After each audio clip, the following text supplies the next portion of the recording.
ক্লাসরুমের এক কোণে পড়ে রয়েছে ব্ল্যাকবোর্ড, তবে আঁচড় পড়েনি দীর্ঘদিন। পড়েছে ধুলোর আস্তরণ, ঘন্টাটাও বাজেনি কতদিন। খাতায় কলমে জুনিয়র হাই স্কুল, তবে বাস্তব চিত্রটা অন্য। মাথাভাঙ্গা 1 নম্বর ব্লকের হাজরাহাট 2 নম্বর পঞ্চায়েতের খাটের বাড়ি জুনিয়র হাই স্কুলের নেই কোনো নিজস্ব ভবন। খাটের বাড়ি প্রাথমিক বিদ্যালয়ের একটি ঘরেই চলে স্কুলটি। পঞ্চম থেকে অষ্টম শ্রেণী পর্যন্ত মোট পড়ুয়ার সংখ্যা 22।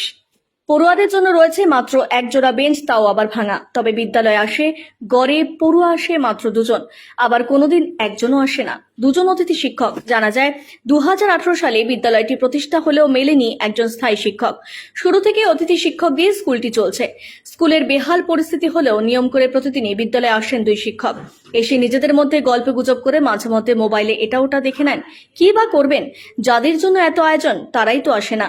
যে 2 জন পড়ুয়া স্কুলে আসে তারাও প্রাথমিক স্কুল মিড ডে মিল খেয়ে বাড়ি চলে যায়। টিচার ইনচার্জ কৃপেশ তালুকদার এবং সহশিক্ষক বাবুলার রহমান বসুনিয়া বলেন, পাশের প্রাথমিক বিদ্যালয়ের পড়ুয়ারাও এই স্কুলে না পড়ে সকলেই শহরের হাই স্কুলে ভর্তি হয়। সেখানে শিক্ষক শিক্ষিকা ছাত্রছাত্রীও বেশি। এইসব নানা কারণেই পড়ুয়ারা এখন আর এই অষ্টম শ্রেণী পর্যন্ত স্কুলে ভর্তি হতে চায় না, এমনটাই জানাচ্ছেন এলাকাবাসী। প্রশ্ন উঠছে, এই স্কুলে যখন পড়ুয়াই নেই, স্কুল রেখে আর কি হবে? না পড়িয়ে মাসে মাসে বেতন তুলছেন। গ্রামবাসীদের একাংশের কাছ থেকে এমন টিটকিরিও শুনতে হয় শিক্ষকদের। শিক্ষকরা জানান, বিদ্যালয়ের পরিকাঠামোগত ত্রুটি সকলেরই জানা। মাথাভাঙ্গা স্কুল শিক্ষা দপ্তরের কোনো কর্তাই এই বিষয়ে মন্তব্য করতে চাননি। তাদের অনেকের মতে পরিস্থিতি উপর মহলে অজানা নয়, সকলে সব জানেন, নিশ্চয়ই কোনো ব্যবস্থা নেওয়া হবে।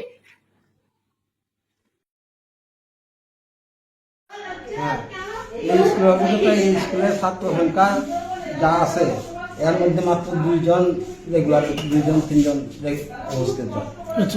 আর ওগুলা বাড়িতে গিয়েও পাওয়া যায় না, বাসায় যায়, পাওয়াই যায় না। আর পরীক্ষার সময় যাইকে আনতে হয়, বাইরের থেকে আইনা পরীক্ষা নিতে হয়। পরীক্ষার সময় বাড়িতে গিয়ে এনে পরীক্ষা নেওয়া যায়। হ্যাঁ, বাইরে থেকে এসে পরীক্ষা নেওয়া হয়। এই তো পরিবেশ। আর এখানে কোনো গার্জেনের কোনো খোঁজ খবর নেয় না।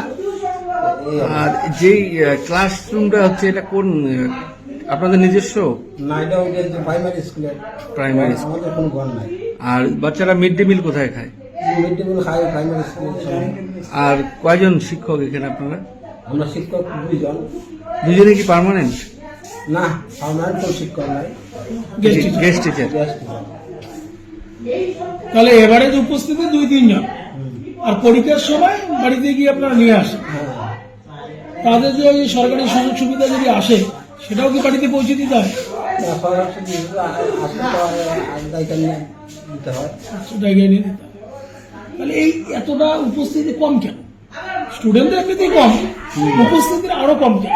আর কমিটি বাড়িতে এরা বাবাকে যায়, ইয়েতে যায়, বিদেশ যায়, পরিবার সহ জায়গা বিদেশ। হয়তো এরাও তো বিদেশ যাবে তো আর কদিন পর। তাই না? হ্যাঁ, এই যে 3 জন, এই এরাও যাবে বিদেশ। আচ্ছা, কি নাম আপনার? আমার নাম কৃপেশ তালুকদার। আমরা আসলাম 2022 ফেব্রুয়ারি। হ্যাঁ, তার আগে তো করোনা হলো।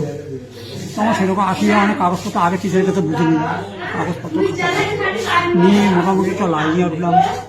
মনে করো সব ফাইল কিনলাম, যে যারা মেইন ফাইল সব কিছু করলাম।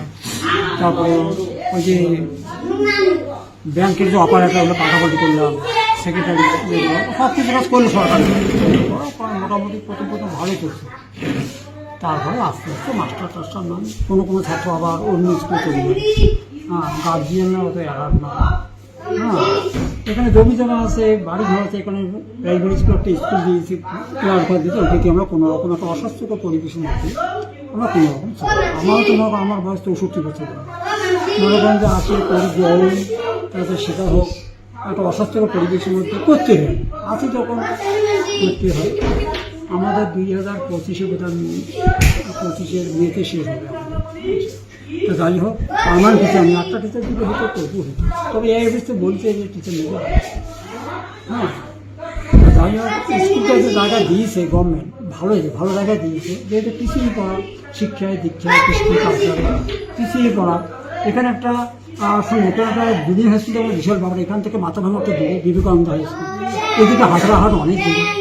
হ্যাঁ, শোনেন, তারপর একটা মিডিল, সেই হিসেবে স্কুলকে দেওয়া আমাদের রাজ্য সরকার খুব ভালো, কিন্তু সে চিন্তা ভাবনাটা খুব ভালো। কিন্তু সেরকমভাবে কোনো মানে হচ্ছে না, সেরকম হচ্ছে তো পার্মানেন্ট টিচার না হলে হয় না। পরিকাঠামোর অভাব। পরিকাঠামো অভাব আছে, যেমন একটা ঘর নাই, ডুয়েল নাই, পায়খানা নাই, প্রস্তাব নাই। একটা মাস্টারদের পায়খানা হয়তো কোথায় ধরে প্রস্তাব করে কোথায় যাবে, ছাত্রছাত্রী এই যে মেয়েগুলো আসে মাঝে মধ্যে, এরা কোথায় পায়খানা প্রস্তাব করে, এই জন্য অনেকে আসে।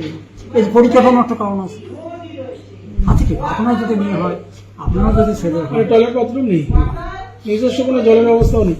না ওদের ওরা একটা হেল্প প্রাথমিক স্কুল দিয়ে চলে। ওখানে খেয়ে। ওখানে ওরা যদি হেল্প না করে তাহলে আমাদের বন্ধ হয়ে যাবে। আচ্ছা, কি নাম আপনার? আমার নাম বাবুলাল রহমান বসুন। বাবুলাল রহমান বসুন।